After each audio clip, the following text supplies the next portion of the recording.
Hello students, आज के video में हम चर्चा करेंगे शेषफल प्रमेय के बारे में, रिमाइंडर थ्योरम के बारे में। एसएससी में और एमपी कांस्टेबल की एग्जाम में, एसआई की एग्जाम में जनरली एक या दो क्वेश्चन इसमें से आते हैं। 2011 से लगाकर अभी तक के जितने भी पैटर्न हम देखते हैं वह सभी पैटर्न में धीरे धीरे इस सब्जेक्ट से आने वाले, इस टॉपिक से आने वाले क्वेश्चन को धीरे धीरे टफ बनाया जा रहा है। तो आज हम शेषफल प्रमेय को शुरू से आखिर तक पढ़ेंगे, उसके बेसिक्स को पढ़ेंगे और सेकंड पार्ट में हम उसका एडवांस फॉर्म देखेंगे। ठीक है, तो वीडियो अगर आपको पसंद आता है तो उसे लाइक और शेयर कीजिए और चैनल को सब्सक्राइब कीजिए। हमारे चैनल पर मैथ्स की क्लासेस शुरू हो चुकी है, हमें एक एक करके सारे टॉपिक्स कवर कर रहा हूं। इसी के साथ में कुछ दिनों में हम रीजनिंग की क्लासेस भी शुरू करेंगे। साइंस की क्लासेस ऑलरेडी रनिंग आउट हो चुकी है, अंकित सर साइंस की क्लासेस ले रहे हैं आपके लिए। एसएससी की जनरल अवेयरनेस पूरा टॉपिक को कवर कर रहे हैं। कोशिश की जा रही है कि इंग्लिश की क्लासेस भी जल्दी शुरू कर दी जाए। आप सभी स्टूडेंट्स के लिए एक अच्छी खबर और है कि 15 दिसंबर के बाद में हमारी तरफ से जेनेसिस ई शिक्षा एजुकेशनल प्लेटफॉर्म की तरफ से आप लोगों के लिए मॉक टेस्ट और टेस्ट सीरीज अवेलेबल करवाई जाएगी, जहां पर आप टेस्ट सेल्फ देकर अपना आपका एनालिसिस कर सकते हैं कि आपको कितनी मेहनत और करना है और कितनी मेहनत आप कर चुके हैं। सारे टेस्ट अलग अलग होंगे तो आप आराम से टेस्ट को दे सकते हैं। चलिए फिलहाल हम वीडियो को शुरू करते हैं। शेषफल प्रमेय आज हमें पढ़ना है। तो देखिए, शेषफल जो आज तक हम सबसे पहले हम उसके वर्डिंग को मीनिंग निकालेंगे। शेषफल क्या होता है? जब भी हम किसी संख्या में किसी दूसरी संख्या के द्वारा भाग देते हैं तो जो आखिरी में हमें अंतिम परिणाम के रूप में जो चीज प्राप्त होती है उसे हम शेषफल कहते हैं। जैसे कि 22 में भाग दिया 7 का, ठीक है, तो यहां पर मैंने 3 टाइम 21 लिखा और रिमाइंडर मेरा बचा 1। तो यहां पर जो अंत में जो चीज हमें भाग देने के बाद प्राप्त होती है हम उसे कहते हैं शेषफल। अब यह जो मेथड है यह बहुत लो लेवल मेथड है। जब हम मैथ्स को नया सीखते हैं तब यह मेथड सिखाई जाती है। एग्जाम के दृष्टिकोण से अगर हम देखें तो हमें बहुत कॉम्प्लिकेटेड न्यूमेरिकल्स आते हैं, उन न्यूमेरिकल्स को हमें बहुत कम टाइम में हल करना पड़ता है। तो हम उसी ट्रिक्स को आज समझेंगे कि ऐसे कॉम्प्लिकेटेड न्यूमेरिकल्स को बहुत जल्दी करने के लिए हमें कौन सी ट्रिक इस्तेमाल करना चाहिए। चलिए सबसे पहले मैं आपको बताता हूं कि जैसे 21 को अगर हम 2 से डिवाइड करें, बच्चों देखो हम शेषफल प्रमेय शुरू कर रहे हैं, है ना, इसके एक एक बेसिक्स हम क्लियर करेंगे। अब बात यहां आती है कि 21 को अगर हम 2 से डिवाइड करते हैं तो आज तक जो हमने प्रमेय पढ़ी है, जो आज तक हमें रिमाइंडर बताया गया, जो शेषफल बताई है, वह हमेशा धनात्मक रिमाइंडर बताया गया है। आज हम दोनों रिमाइंडर के बारे में जानकारी लेंगे। जब भी कोई डिवाइड होता है तो वहां पर एक नहीं जबकि 2 रिमाइंडर की वैल्यूएबल होती है। पहला रिमाइंडर पॉजिटिव होता है, दूसरा रिमाइंडर नेगेटिव होता है। चलिए सबसे पहले हम उसे समझते हैं। हमने 21 को डिवाइड किया 2 से, तो यहां पर आप मुझे सबसे पहले वह संख्या बताइए जो 2 से डिविजिबल हो, जो 2 से जिसका भाग चला जाता हो और 21 से छोटी हो। तो यहां पर हम पाएंगे कि 20 एक ऐसी संख्या है जो 21 से छोटी है और जिसमें 2 का पूर्ण रूप से भाग चला जाता है। इसके बाद आप मुझे वह संख्या बताइए जो 21 से बड़ी हो और उसमें 2 का पूर्ण रूप से भाग चला जाता है। तो यहां पर हम पाएंगे कि 22 एक ऐसी संख्या है जो 21 से बड़ी है और उसमें 2 का पूर्ण रूप से भाग चला जाता है। अब यहां पर देखिए कि 20 से 21 तक जाने के लिए हमें क्या करना होगा, हमें एक कदम आगे बढ़ाना होगा। तो यहां पर हम +1 लिखेंगे और 22 से 21 की तरफ आने के लिए हमें क्या करना होगा, तो हम एक कदम पीछे आएंगे। तो यहां पर हम लिखेंगे -1। तो बच्चों यहां पर जो +1 है और यहां पर जो -1 है, यही दोनों असल में आपके रिमाइंडर कहलाते हैं। ठीक है, और एक और चीज मैं आपको बताऊं कि यह दोनों रिमाइंडर जो होते हैं अपोजिट साइंस के होंगे, एक प्लस का होगा तो एक माइनस का होगा। इन दोनों रिमाइंडर की अगर मैथमेटिकल वैल्यू को ही हम कंसीडर करें, मतलब गणितीय मान को ही हम कंसीडर करें, मतलब 1 और 1 को कंसीडर करें, तो इन दोनों का एडिशन हमेशा हमारे दिए हुए क्वेश्चन का डिनोमिनेटर यानी कि हल आता है। मतलब कि अगर हम इन दोनों रिमाइंडर को आपस में जोड़ दें उनके साइन के अलावा, बिना बगैर साइन को इग्नोर करके अगर हम इनकी सिर्फ मैथमेटिकल वैल्यू यानी 1 और 1 को जोड़ दें तो हमारा डिनोमिनेटर यानी 2 आता है।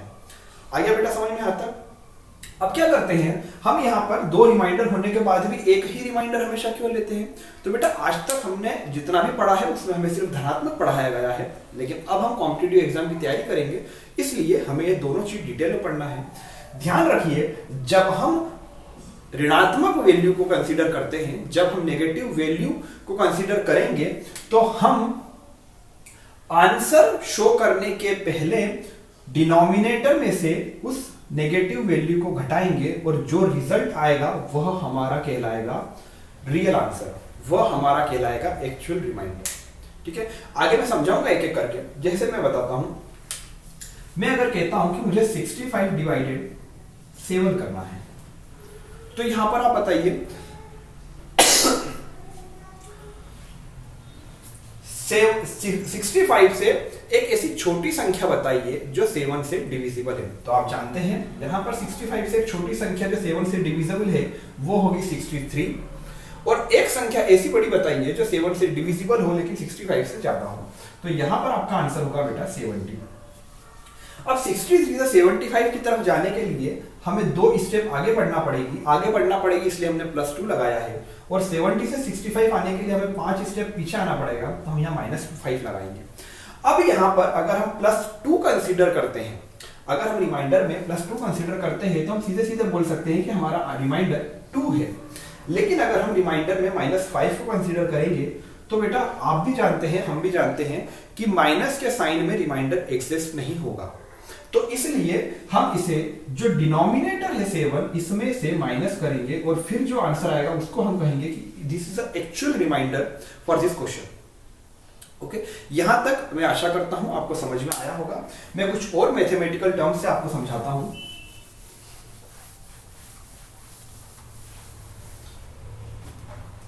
यहां पर अगर मैं बात करूं 68 इंटू 80 डिवाइडेड 9 की, तो इसे हम किस तरह से सॉल्व कर सकते हैं। अगर इसका हमसे रिमाइंडर पूछा जाए तो हम इसे कैसे सॉल्व करेंगे। देखिए, सबसे पहले यहां पर 68/9 हम इसको सॉल्व करके देखते हैं। तो 9 से डिविजिबल होने वाली वह संख्या जो 68 से छोटी है वह कौन सी होगी? वह होगी बेटा 63। ठीक है, और 9 से डिविजिबल होने वाली वह संख्या जो 68 से बड़ी है वह होगी 72। तो 63 से 68 की तरफ जाने में हमें 5 स्टेप लगेंगे, तो हम लिखेंगे +5, लेकिन 72 से पीछे 72 से पीछे आने में हमें 4 स्टेप माइनस आना पड़ेगा, तो यहां लिखेंगे -4। तो इसका रिमाइंडर हमारा बेटा बना +5, या आप अगर -4 भी लेते हैं, ठीक है, आप अगर माइनस का यहाँ पर 4 कंसीडर करेंगे तो इसको आपको अगेन 9 में से माइनस करना पड़ेगा, तो आपका आंसर वापस 5 ही आएगा। ओके, तो यहाँ पर हम कह सकते हैं कि इसका आंसर रिमाइंडर हमारा क्या बचा बेटा? 5। चलिए हम इसके ऊपर लिख देते हैं 5 + 5। अब बात करते हैं हम 80/9। अब 80 की वह संख्या बताइए जो 80 से छोटी हो और 9 से डिविजिबल हो, तो आपका आंसर होगा बेटा 72। और वह संख्या बताइए जो 80 से बड़ी हो और 9 से डिविजिबल हो, तो आपका आंसर होगा बेटा 81। तो 72 से 80 तक जाने के लिए हमें 8 स्टेप आगे बढ़ना पड़ेगा, और 81 से 80 की तरफ आने में हमें 1 स्टेप माइनस करना पड़ेगी। तो यहां पर जो हमारा छोटा आंसर है वह क्या है बेटा? 1 है। तो यहां पर हमने इसका ले लिया -1। तो इस तरह से हमने यहां पर 80 के कितने रिमाइंडर बन गए बेटा? एक तो बन गया +8 और एक बन गया -1। इसी तरह से हम इसमें भी लिख लेते हैं, इसका रिमाइंडर हो गया +5 और -4। यहां तक आपको समझ में आ गया होगा। अब हम बेटा बात करते हैं इसके स्टेप्स की। देखिए, अगर फर्स्ट कंडीशन को हम लेते हैं, तो फर्स्ट कंडीशन में अगर हम इन दोनों के रिमाइंडर में से +5 × +8 को लेते हैं, तो आंसर आएगा 8 × 5 = 40।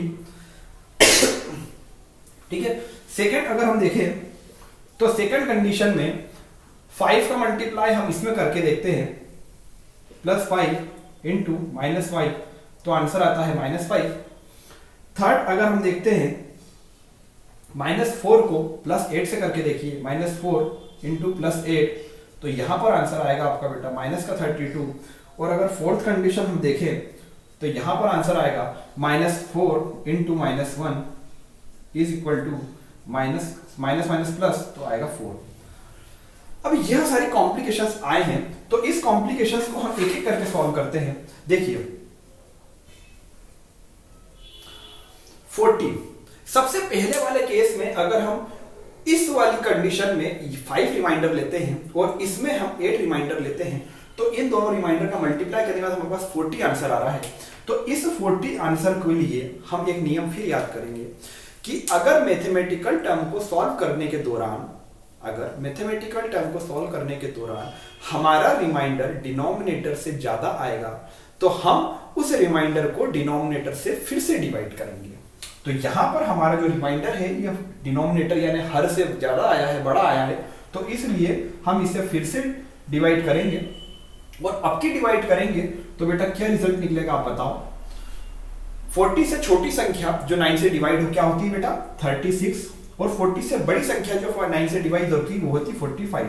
तो यहां पर 36 से 40 तक आने के लिए लगेंगे बेटा 4 स्टेप और 45 से 40 तक आने के लिए रिटर्न लगेंगे माइनस के 5 स्टेप। तो हम यहां पर प्लस का 4 कंसीडर अगर करेंगे तो हमारा रिमाइंडर आएगा बेटा 4। यह होगा हमारा फर्स्ट कंडीशन को फॉलो करने के दौरान आंसर। ठीक है, अब सेकंड कंडीशन जो हमने ली थी उसके दौरान हम देखते हैं कि क्या आंसर आता है। देखिए यहां पर माइनस का 5 लिया हमने। अब यह जो माइनस का 5 लिया हमने एक नियम पढ़ा था कि अगर रिमाइंडर माइनस का आता है तो उसको हम हर में से घटाएंगे और उसके बाद एक्चुअल आंसर पे पहुंचेंगे। तो यहां पर 5 लिया है 5 लिया है। अब इस 5 को हम 9 में से पहले डिवाइड करेंगे क्योंकि 9 हमारा यहां पर डिनोमिनेटर है। तो 9 माइनस 5 किया तो यहां पर भी हमारा 4 ही आंसर आ रहा है। ठीक है, अब हम थर्ड कंडीशन पे चलते हैं। थर्ड कंडीशन पर अगर हम देखें तो यहां पर माइनस का 32 है।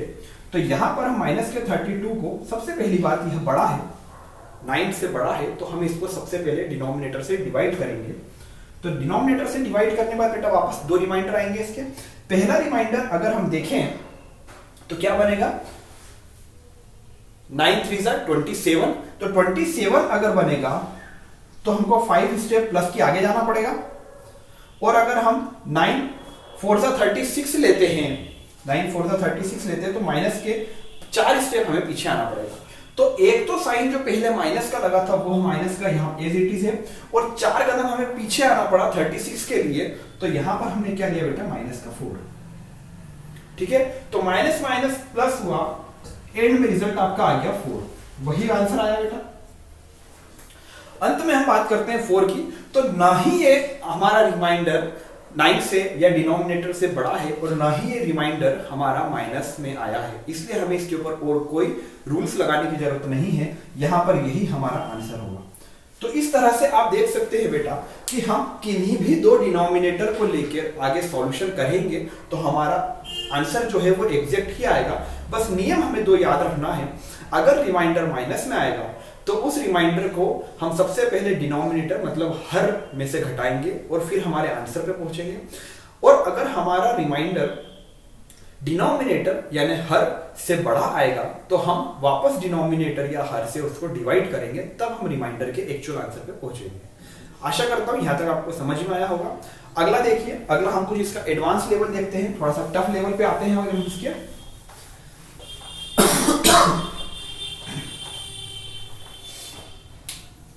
एक मैथमेटिकल एक्सप्रेशन है जो इस टाइप के मैथमेटिकल एक्सप्रेशन बेटा पहले पूछे जाते थे। 192 multiply 57 into 1953 into 1956 divided by 19। अब इस एक्सप्रेशन को हम कैसे सॉल्व करेंगे? हमें सीधे सीधे बोला गया है कि इसका रिमाइंडर फाइंड कीजिए। तो हमें ये तो समझ में आता है कि यह रिमाइंडर थ्योरम के टॉपिक से आया हुआ है। अब इसे कैसे सॉल्व करेंगे? तो हम स्टेप बाय स्टेप इसको सॉल्व करना पसंद करेंगे। चलिए शुरू करते हैं। देखिए सबसे पहले 192 बाय 90, 192 इधर शुरू करते हैं। चलिए शुरू करते हैं 192 डिवाइडेड 90। ठीक है, अब यहां से हम देखेंगे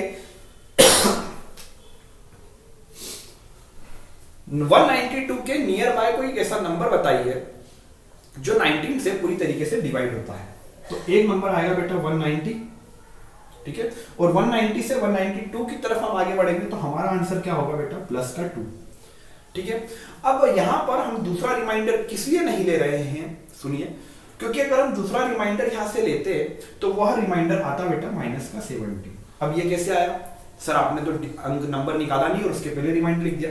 मैंने आपको बताया था कि इस रिमाइंडर और इस रिमाइंडर का दोनों का योग क्या आता है बेटा, डिनोमिनेटर 19।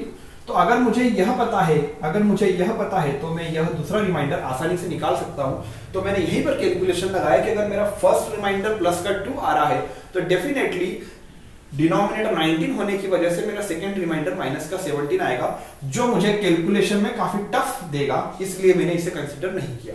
तो यहां पर 192/19 का जो रिमाइंडर हम कंसीडर करेंगे वह रिमाइंडर हम लेंगे प्लस का 2। ठीक है, चलो अब आगे देखो। आगे आता है बेटा 57/19।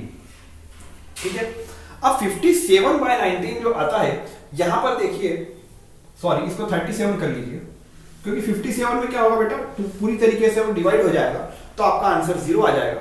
तो क्वेश्चन को समझाने में थोड़ी सी परेशानी आएगी। यहां पर अगर 37 रहता है तो 19 की टेबल देखिए, 19 × 19, 19 × 2 = 38, तो 38 आया। तो यहां पर इसके नियर बाय कौन सा नंबर है बेटा, 38 है, जो 19 से पूरी तरीके से डिवाइड हो जाता है। अब बात यह आती है कि इसके आगे 38 है और इसके पीछे 19 है। तो 19 से अगर हम 37 की ओर जाएंगे तो हमें 18 स्टेप को आगे जाना पड़ेगा, और अगर हम 38 से 37 की तरफ आते हैं तो सिर्फ एक स्टेप पीछे आना पड़ेगा। तो यहां पर हम इस स्टेप का जो रिमाइंडर है वह कंसीडर करेंगे बेटा माइनस का 1। ठीक है, क्योंकि ये छोटा है। आगे देखिए 1953 का डिवाइडेशन कीजिए 19 में। अब क्या आता है, तो यहां पर हम पहले इसको स्प्लिट करेंगे 1900 और 53। तो 1900 को अगर हम डिवाइड करेंगे बेटा तो ये तो पूरी बात चला जाएगा, टोटल डिविजिबल है बाय 19। और 53 की बात अगर हम करें 53/19, तो 19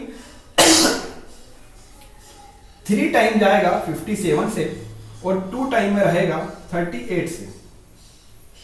ठीक है, अब हमको अगर 53 से 57 की तरफ जाना है तो हमें यहाँ पर माइनस का 4 स्टेप आगे बढ़ना पड़ेगा, लेकिन यहाँ पर बहुत ज्यादा डिफरेंस है तो हम इसको कंसीडर नहीं करेंगे, इसलिए हम यह वाली स्टेप को कंसीडर करते हुए इसका आंसर लेंगे माइनस का 4 आ गया। इसी तरह 1956 को अगर हम देखें 1956/19, तो 1900 जो है वह तो पूरी तरीके से डिविजिबल रहेगा। अगर हम बात करेंगे सिर्फ 56 की, 56/19, तो वापस वही बात आएगी कि इसके आगे जो नंबर चाहिए जो 19 से पूरी तरह डिविजिबल है वो होगा 57, और उसके पीछे का नंबर जो 19 से डिविजिबल है वो होगा 38। यहाँ की गैप बहुत ज्यादा है, बड़ा नंबर आएगा, इसलिए हम इसको कंसीडर करेंगे। यहाँ पर आएगा -1, तो यहाँ पर हमारा आंसर होगा बेटा माइनस का 1। तो आशा करता हूं बेटा यहां तक आपको समझ में आया होगा। अब देखिए हमारे पास जो चारों अलग अलग रिमाइंडर आए हैं हम उनका मल्टीप्लाई कर लेंगे इस तरह से, और इसका आंसर निकालेंगे। 2 × 1 = 2, 2 × 4 = 8, 8 × 1 = 8। तो यहां पर आपका आंसर आया बेटा 8, लेकिन यह आंसर आया आपका माइनस में। कैसे, minus minus plus, plus minus minus. तो माइनस का 8 आया है, इसलिए हम इसको इस डिनोमिनेटर में से माइनस करेंगे। 19 - 8 हमारा आंसर होगा बेटा 11। आया समझ में बेटा? चलिए अब मैं आपको एक और अगला क्वेश्चन देता हूं, उस अगले क्वेश्चन को हम सॉल्व करेंगे। अब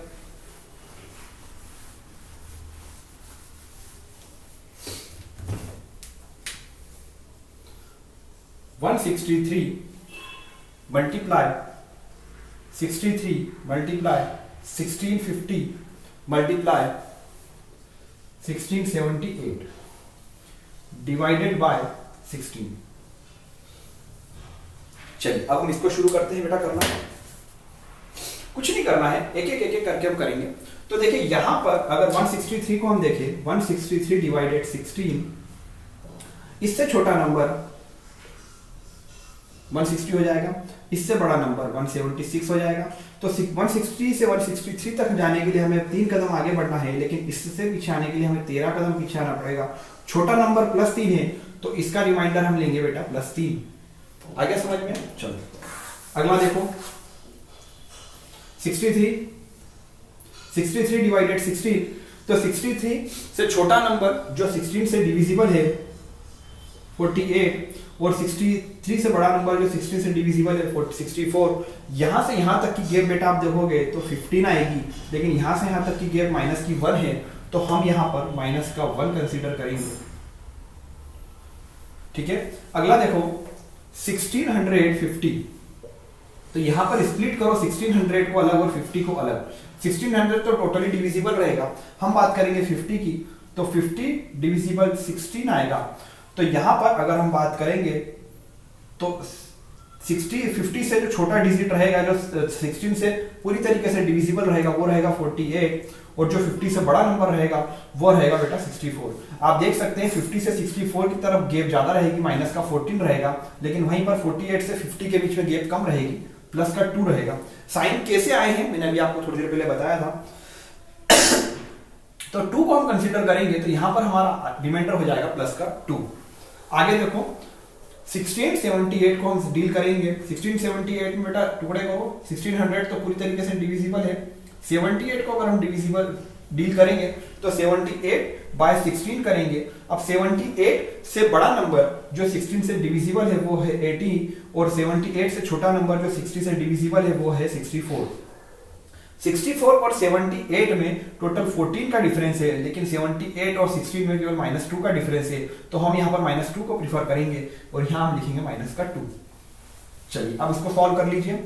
3 में 1 का गुणा कीजिए, 1 में फिर 3 में 1 का गुणा कीजिए, 3 में 2 का गुणा कीजिए, और 6 में 2 का गुणा कीजिए, तो हमारा यहाँ आंसर आता है बेटा 12। 3 1 जा 3, 3 2 जा 6, 6 2 जा 12, 12 आंसर आ गया। अब साइन देख लीजिए, प्लस माइनस का माइनस, माइनस प्लस माइनस, और माइनस माइनस प्लस, तो हमारा आंसर हो गया बेटा 12। तो हम कह सकते हैं कि इसका रिमाइंडर है 12। आ गया बेटा यहां तक समझ में? चलिए अब हम बात करते हैं कुछ अलग पैटर्न की जो शेषफल प्रमेय से रिलेटेड होता है। ठीक है, देखिए आपने इस तरह के साइन पढ़े होंगे, फैक्टोरियल 1, इसे फैक्टोरियल कहते हैं इस साइन को या फिर इस साइन को। ठीक है, तो हम सबसे पहले फैक्टोरियल 1 को देखेंगे। फैक्टोरियल 1 को हम इस तरह से भी लिख सकते हैं, फैक्टोरियल 1 इसकी वैल्यू होती है 1। फिर आता है फैक्टोरियल 2, इसे भी लिख सकते हैं, और इसकी वैल्यू होती है 2 × 1 = 2। फिर आता है फैक्टोरियल 3, इसकी वैल्यू होगी बेटा 3 × 2 × 1 = 6। फिर आता है बेटा फैक्टोरियल 4, इसको इस तरीके से भी लिख सकते हैं 4 फैक्टोरियल, इसका एक्सप्रेशन होगा 4 × 3 × 2 × 1 = ये हो जाएगा 4 × 3 = 12, 12 × 24। फिर आता है फैक्टोरियल 5 फैक्टोरियल, तो ये होगा 5 × 4 × 3 × 2 × 1, इसका आंसर होगा 120, और इसी तरह से ये आगे चलता है। तो आशा करता हूं फैक्टोरियल तो थोड़ा बहुत आप समझ चुके होंगे। अब इस पे बेस्ड कुछ न्यूमेरिकल्स बनते हैं बेटा, उस न्यूमेरिकल्स को हम देखते हैं। देखिए क्वेश्चन ऐसा बनता है, factorial 1 plus factorial 2 plus factorial 3 plus factorial 4 plus factorial 5 dash dash dash factorial 10,000/10 का रिमाइंडर फाइंड कीजिए। इस तरह के क्वेश्चन बनते हैं। ठीक है, ये अब हम थोड़े थोड़े एडवांस लेवल पे आ रहे हैं। ठीक है, अब हम इसका कैसे निकालेंगे, क्वेश्चन आ रहा है। तो हम सबसे पहले क्या करेंगे बेटा, टेंशन बिल्कुल नहीं लेना। सबसे पहले आप क्या कीजिए, हमने 2 रूल पढ़े हैं, तो फिर से रिमाइंड कर लो 2 रूल्स को। क्या रूल है बेटा? पहला रूल क्या कहता है कि अगर हमारा रिमाइंडर माइनस का आता है तो हम उसे डिनोमिनेटर में से घटाएंगे, और अगर हमारा रिमाइंडर डिनोमिनेटर से बड़ा आता है तो हम उसे डिनोमिनेटर से फिर से भाग देंगे। 2 नियम हो गए। अब यहाँ तीसरा और चौथा वो 2 नियम और समझने को मिलेगा। देखिए यहां पर हम सबसे पहले इनकी जो फैक्टोरियल वैल्यू है हम उनको लिख देते हैं सिंप्लीफाई करने के लिए। जब स्पीड बढ़ जाएगी तो लिखने की जरूरत नहीं रहेगी। 1 प्लस फैक्टोरियल 2 की वैल्यू क्या है 2, प्लस 3 की वैल्यू क्या है 6, प्लस 4 की वैल्यू क्या है 24, प्लस फैक्टोरियल 5 की वैल्यू क्या है 120, and dash dash dash so on. Upon में लिख लीजिए 10। ठीक है, अब हम क्या करेंगे, सबको सेपरेटली इंडिविजुअली हल करके उनके रिमाइंडर लिखेंगे और आखिरी में जोड़ देंगे। ठीक है, प्रोसेस समझ में आ गया। हम क्या करेंगे, इस वाले टर्म का रिमाइंडर कितना है, इसका इसका इसका इसका सबका रिमाइंडर निकाल के उनको जोड़ देंगे और आंसर ले आएंगे। ठीक है, तो सबसे पहले हम डील करेंगे बेटा 1/10 को। ठीक है, अब ऐसा नंबर बताओ जो 10 से डिविजिबल हो और 1 के नियर बाय हो। तो बिल्कुल सही बेटा, 0 है, 0 आएगा। कैसे आएगा, आप बचपन में छोटी क्लास में पढ़ चुके हो, 0 रहेगा। और दूसरा नंबर जो 1 से बड़ा रहेगा, जो 10 से डिविजिबल रहेगा, वो रहेगा 10। तो 0 से 1 तक जाने के लिए हमें केवल एक कदम आगे बढ़ना पड़ेगा, और 10 से 1 की तरफ पीछे आने के लिए हमें -9 कदम आगे बढ़ना पड़ेगा। इन दोनों में ज्यादा इजी जो है वो है +1, तो हम इसका रिमाइंडर लेंगे +1। आ गया समझ में? चलो आगे बढ़ते हैं। सेकंड आता है 2/10, इसको डील करो। तो इसमें भी वही कंडीशन आएगी बेटा, जो 2 से छोटा है और 10 से डिविजिबल है वो होगा 0, और 2 से बड़ा है और 10 से डिविजिबल होगा वो होगा 10 स्वयं। तो यहां पर 0 से 2 तक बढ़ने के लिए लगेंगे 2 स्टेप, और 10 से 2 की तरफ आने के लिए लगेंगे -8। दोनों ही रिमाइंडर वाली टर्म में हमारे लिए 2 ज्यादा इजी रहेगा, तो हम यहां पर इसका लिखेंगे +2। आया समझ में? चलो अब हम 6 की बात करते हैं। तो 6 / 10 करो। अब 6 से छोटा वो मैथमेटिकल टर्म जो 10 से डिविजिबल है वो है 0, और 6 से बड़ा जो है वो है 10। तो इस 0 से 6 तक आने के लिए हमें कितना आगे बढ़ना पड़ेगा बेटा, 2 + 6, और 10 से 6 की तरफ पीछे जाने के लिए हमें 4 कदम पीछे जाना पड़ेगा। तो यहाँ पर आएगा हमारा -4। तो इन दोनों में छोटा -4 है, तो हम यहाँ पर कंसिडर करेंगे -4। ठीक है, आगे देखिए 24 को लीजिए। 24 / 10। अब 24 से जो छोटा नंबर है वो है 20, और 24 से जो बड़ा नंबर है वो है 30। ये दोनों नंबर 10 से डिविजिबल होंगे। ठीक है, अब 20 से 24 तक अगर हम जाते हैं तो हमें 4 स्टेप आगे बढ़ना पड़ेगा, +4, और 30 से 24 की ओर पीछे जाएंगे तो हमें 6 स्टेप माइनस जाना पड़ेगा। तो इन दोनों में छोटा हमारा 4 है, तो हम यहाँ पर ले लेंगे +4। आ गया। अब 120 को देखिए। 120 / 10। तो यहां आप देखेंगे बेटा टोटली रूप से डिविजिबल हो रहा है। तो यहां पर इसको इस तरीके से और देखिए आप, मैं और बता देता हूं। 120 को हम पूरी तरीके से डील कैसे करेंगे, फैक्टोरियल 5 का, ये फैक्टोरियल 5 की वैल्यू, फैक्टोरियल 5 आप बताइए, 5 × 4 × 3 × 2 × 1 / 10। तो यहां आप देख सकते हैं बेटा 5 और 2 से मिला के 10 पूरी तरीके से कट गया। तो यह जो हमारी टर्म रहेगी 120 / 10, ये पूरी तरीके से डिविजिबल रहेगी, और इसकी वैल्यू आएगी रिमाइंडर में 0। ठीक है, इसके बाद अगर हम आगे बात करेंगे फैक्टोरियल 6 की, तो बेटा उसका क्या होगा, 6 × 5 × 4 × 3 × 2 × 1/10। फर्दर आप देखेंगे कि यह 5 और यह 2 मिलकर 10 को काट देंगे, तो इसका भी रिमाइंडर आपको 0 ही मिलना है। इसी तरीके से फैक्टोरियल 7 की अगर हम बात करें, तो 7 × 6 × 5 × 4 × 3 × 2 × 1 / 10 इक्वल टू, अगेन ये 5 और 2 मिलकर 10 को कैंसिल कर देंगे, तो इसका भी रिमाइंडर 0 आएगा। तो यहां से हमें एक नियम सीखने को मिला कि फैक्टोरियल वाले क्वेश्चन के केस में अगर कोई सी एक मैथमेटिकल टर्म का रिमाइंडर 0 आ जाता है, तो उसके आगे बढ़ के सारी मैथमेटिकल टर्म का रिमाइंडर सेम ऐसा का ऐसा 0 आता रहेगा। तो इसलिए हमें फैक्टोरियल 5 के आगे किसी भी रिमाइंडर को कंसीडर करने की जरूरत नहीं है। ओके, तो यहां पर बेटा हम सिर्फ और सिर्फ इतनी ही टर्म को लेके चलेंगे और फिर डील करेंगे। तो यहां देखिए -4 से +4 ये भी कट गया, बचा कितना, +1 +2। इन दोनों को ऐड कीजिए, आंसर आएगा आपका 3। तो यह जो मैथमेटिकल एक्सप्रेशन हमें दिया था, इसका रिमाइंडर आया बेटा 3। बच्चे इसका आंसर 0 करके आते हैं, जनरली गलत रहता है। आगे देखिए मैं एक और इसी तरह का एक्सप्रेशन आपको देता हूं, हम उसे भी डील करके देखते हैं। Factorial 1 + factorial 2 + factorial 3 + factorial 4 + factorial 5 dash dash dash factorial 100 divided by 12। ठीक है, इसे सॉल्व कीजिए आप, जैसा भी मैंने बताया इसे सॉल्व कीजिए। तो सबसे पहले हम इनके जो फैक्टोरियल वैल्यू है वो लिख लीजिए अभी।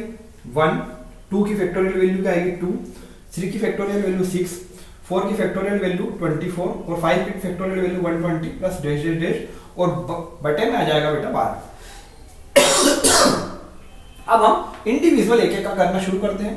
1/12 कितना आएगा बेटा, यह 0 और यह 12, तो इसका आ जाएगा, एक तो एक रिमाइंडर आएगा +1, एक रिमाइंडर आएगा -11।